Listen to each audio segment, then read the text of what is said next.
नमस्कार दोस्तों, आप सबको हमारे चैनल पर फिर से स्वागत है। तो साइक्लोन सेन्यार के बाद एक और नया साइक्लोन दित्वा का संभावना बढ़ रहा है।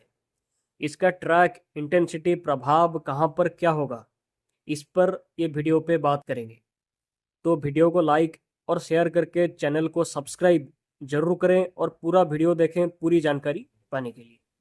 तो आज 27 नवंबर है और आज का सैटेलाइट को देखें तो आप देख सकते हैं कि cyclone Senyar straight of Malacca पे फॉर्म कल करने के साथ सुमात्रा पे लैंडफॉल करके अब कमजोर हो चुका है और कमजोर होके ये एक डिप्रेशन का रूप ले लिया है। और ये पूर्व दिशा पे लगातार आगे जाने के साथ फिर से और कमजोर होने के साथ ही मलेशिया को क्रॉस करके दक्षिणी चाइना सागर पे जाके टाइफून कोटो के साथ मर्ज हो सकता है। जैसे कि आपको हमने पहले ही जानकारी दिया था, पहले ही बोला था कि बंगाल की खाड़ी पे ये तूफान या सिस्टम ये आ नहीं पाएगा, इसका वापस मुड़ जाने की संभावना होगा। तो वैसा ही हुआ है। लेकिन हमने ये भी बोला था कि श्रीलंका के पास जो सिस्टम है वो तूफान का इंटेंसिटी भी लेगा और भारत को इम्पैक्ट भी करेगा। इससे कई इलाकों पे बारिश, तूफानी कंडीशन बन सकता है और वो चीज़ सही अभी हो चुका है, क्योंकि लेटेस्ट एनालिसिस के हिसाब से आप देख सकते हैं कि दक्षिणी पश्चिमी बंगाल की खाड़ी, दक्षिणी पूर्व श्रीलंका के ऊपर जो लो प्रेशर कल फॉर्मेशन किया था वो कल ही डिप्रेशन बन गया था और आज डीप डिप्रेशन भी बन चुका है हमारे एनालिसिस के हिसाब से। और आईएमडी भी इसको deep depression declare I think आज आफ्टरनून से इवनिंग के बीच कर सकता है। ये सिस्टम से आप घने और इंटेंस बादल को देख सकते हैं जो कि करेंटली अभी श्रीलंका के आसपास के हिस्सों के साथ इक्वेटर रीजन पे और दक्षिणी पश्चिमी बंगाल की खाड़ी के आसपास पे घूम रहा है।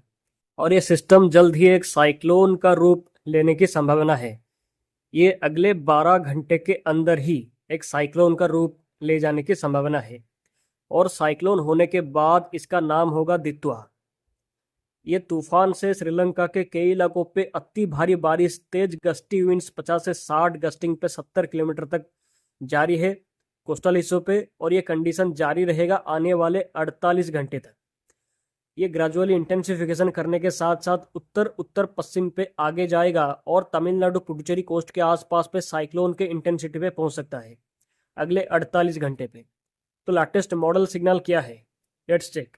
तो सबसे पहले ECMWF का लेटेस्ट विंड मैप को देखें तो आप देख सकते हैं कि ये तूफान के असर से श्रीलंका के चारों तरफ 60 से 70 किलोमीटर, गस्टिंग पे 80 किलोमीटर प्रति घंटे की तेज हवा चल रहा है और ये धीरे धीरे करके श्रीलंका के ऊपर से होके जाएगा और कल तक ये साइक्लोन का इंटेंसिटी, नहीं तो आज रात तक ही साइक्लोन का इंटेंसिटी में भी हासिल करने की संभावना ज़्यादा है।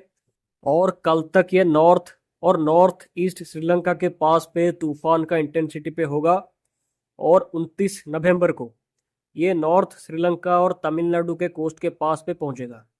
हालांकि इसका सीवियर साइक्लोन पे बदलने को जो सपोर्ट था पहले, बट ज़्यादा स्ट्रॉन्ग ये तभी हो पाएगा अगर श्रीलंका के साइड से ये बंगाल की खाड़ी से होकर जाएगा, तब जाके और ज़्यादा स्ट्रॉन्ग होगा। लेकिन ये जबकि श्रीलंका के ऊपर से जा रहा है इसलिए इसका इंटेंसिटी कुछ बहुत बड़ा होगा, ऐसा संभावना अभी के टाइम पर कम है। तो 29 नवंबर को इसके असर से तमिलनाडु कोस्ट पे 50 से 60 किलोमीटर प्रति घंटे की तेज गस्टी विंड्स चल सकता है, ऐसा फोरकास्ट है। और अभी के टाइम पर संभावना ये ज़्यादा है कि ये तूफान तमिलनाडु के चेन्नई के थोड़ा सा दक्षिणी, नहीं तो थोड़ा सा उत्तर पे कहीं पर लैंडफॉल कर सकता है 30 नवंबर इवनिंग के आसपास तक। थोड़ा आगे पीछे लैंडफॉल टाइम पे और लोकेशन पे हो सकता है, विच इज़ कॉमन, क्योंकि ये डिपेंड करता है साइक्लोन का स्पीड कितना है आगे जाने का। विंड स्पीड की बात नहीं हो रहा, ये सिस्टम का खुद का स्पीड कितना है आगे बढ़ने का, इसकी बात मैं कर रहा हूँ। तो 29 और 30 नवंबर को तमिलनाडु के बड़े इलाकों पे तेज बारिश, गस्टी विंड्स चल सकता है। ये कंडीशन 1 दिसंबर तक जारी रह सकता है ये सभी हिस्सों पे। और दक्षिणी आंध्र प्रदेश के हिस्सों पे 30 नवंबर से 50 से 60 किलोमीटर प्रति घंटे की तेज हवा चल सकता है, खास करके जो उत्तरी तमिलनाडु से लगे हुए हिस्से हैं उधर ऐसी कंडीशन हो सकता है। और तेज हवा और बारिश का ये सिलसिला दक्षिणी आंध्र प्रदेश के हिस्सों पे 30 नवंबर से 2 या 3 दिसंबर तक जारी रह सकता है। तो विंड में आपको आप अभी देख सकते हैं। तो रेनफॉल फोरकास्ट को देखें तो आप देख सकते हैं कि आज ये सिस्टम के असर से पूरे श्रीलंका के हिस्सों पे एक्सट्रीमली हेवी रेनफॉल हो सकता है और ये कंडीशन नेक्स्ट 2 दिनों तक जारी रह सकता है। बाढ़ की कंडीशन यहाँ पर बन सकता है और जैसे जैसे तूफान आगे जाएगा वैसे वैसे कल से धीरे धीरे करके बारिश तमिलनाडु के तटीय हिस्सों पे बढ़ना स्टार्ट कर सकता है। तो खासकर कल इवनिंग से दक्षिणी तमिलनाडु के नागापट्टनम कराईकल बेल्ट पे भारी बारिश हो सकता है तूफान के असर से, और ये हिस्सों पे 29 नवंबर को एक्सट्रीमली हेवी रेनफॉल होने को लेकर फोरकास्ट निकल कर आ रहा है। और 29 नवंबर से उत्तरी तमिलनाडु और दक्षिणी आंध्र प्रदेश के हिस्सों पर भी बारिश बढ़ना स्टार्ट कर सकता है और 29 नवंबर इवनिंग से पुडुचेरी, चेन्नई और आसपास के नेल्लोर के हिस्सों पर भी भारी बारिश का संभावना ये तूफान के असर से हो सकता है।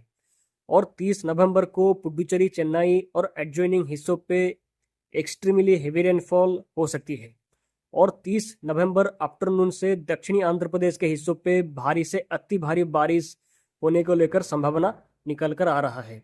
आप मॉडल पे देख सकते हैं। वैसे इसका लैंडफॉल 30 नवंबर को चेन्नई के पास पे तूफान के इंटेंसिटी पे होने को लेकर संभावना अभी के टाइम पर ज़्यादा है। ज़्यादा से ज़्यादा सीवियर साइक्लोन का रूप ये ले सकता है आज ऑफ नाउ। और 30 नवंबर पे काकीनाडा, मछलीपट्टनम के आसपास के हिस्सों पे भारी बारिश का संभावना कुछ हिस्सों पे हो सकती है। वैसे तूफान चेन्नई के पास पे लैंडफॉल के बाद अगर उत्तर दिशा पे आंध्र प्रदेश से होकर दक्षिणी आंध्र प्रदेश से होकर आगे जाता है या दक्षिणी आंध्र प्रदेश के ऊपर भी गया तो इससे विजयवाड़ा, मछलीपट्टनम, काकीनाडा के बड़े इलाकों पे अत्यधिक भीषण बारिश हो सकती है अगर ऐसा हुआ तो। नहीं तो मध्यम बारिश हो सकती है ज़्यादा से ज़्यादा। 1 दिसंबर से दक्षिणी ओडिशा और दक्षिणी छत्तीसगढ़ के हिस्सों पर भी हल्की बारिश ये सिस्टम के असर से हो सकती है और विशाखापट्टनम और आसपास के हिस्सों पर भी लाइट टू मॉडरेट रेनफॉल का फोरकास्ट है 1 दिसंबर से 3 दिसंबर के दौरान तक। दक्षिणी ओडिशा के हिस्सों पर भी 3 दिसंबर तक हल्की बारिश कुछ हिस्सों पे हो सकती है इसके असर से। वैसे तूफान के असर से ओवरकास्ट कंडीशन पूरे पूर्वी भारत, दक्षिणी भारत और मध्य भारत के कई राज्यों पे लगातार जारी रह सकता है खास करके 29 नवंबर के बाद से, और ऐसी कंडीशन 2 या 3 दिसंबर तक भी जारी रह सकता है। और तूफान के असर से बंगाल की खाड़ी से पूर्व दिशा से ईस्ट डायरेक्शन से नमी वाली हवाएं बंगाल की खाड़ी से होकर भारत के अंदर तक जाएगा, पूर्वी भारत, मध्य भारत तक जा सकता है, जिसके असर से पूर्वी भारत और मध्य भारत के राज्यों पे 30 नवंबर से नाइट टेम्परेचर ज़्यादा रह सकता है, सामान्य से रात के टाइम पर टेम्परेचर ज़्यादा रह सकता है 30 नवंबर से 3 दिसंबर के दौरान तक, जिससे ठंड का असर 30 नवंबर से कम हो सकता है। तो तूफान से समंदर अशांत रहने के चलते फिशरमैन्स को समंदर पे जाने की अनुमति नहीं है। दक्षिणी बंगाल की खाड़ी के साथ दक्षिणी पश्चिमी बंगाल की खाड़ी, श्रीलंका, तमिलनाडु और दक्षिणी आंध्र प्रदेश के साथ इक्वेटर रीजन पे खास करके नेक्स्ट 5 डेज तक, और साइक्लोन के बाद हल्की बारिश दक्षिणी भारत के राज्यों पे उत्तर पूर्वी मानसून के चलते जारी रह सकता है नेक्स्ट 15 डेज तक। तो पश्चिमी विक्षोभ के बारे में बात करें तो 5 दिसंबर से 10 दिसंबर के बीच 2 या 3 पश्चिमी विक्षोभ से उत्तर भारत के पहाड़ी हिस्सों के साथ आसपास के उत्तरी पाकिस्तान के हिस्सों पे हल्की बारिश, हल्की बर्फबारी हो सकती है। हालांकि पश्चिमी विक्षोभ ज़्यादा मजबूत होगा ऐसा लग नहीं रहा है, लेकिन इससे पहाड़ों पे हल्की बारिश, हल्की बर्फबारी का संभावना है 5 से 10 दिसंबर के दौरान तक। इनको छोड़कर भारत के बाकी सभी हिस्सों पे मौसम पूरी तरीके से साफ रह सकता है आने वाले नेक्स्ट 15 दिनों तक। तो दोस्तों आज के वीडियो पे इतना ही। साइक्लोन पर बातचीत अगले वीडियो पे भी जारी रखेंगे। आप हमारे साथ लगातार बने रहें। चैनल को सब्सक्राइब करके वीडियो को लाइक और शेयर करके अपना सपोर्ट ज़्यादा से ज़्यादा दिखाएं, ताकि आगे भी हम आपको सही जानकारी ऐसे ही लगातार दे पाएँ। आप सबका धन्यवाद पूरा वीडियो देखने के लिए।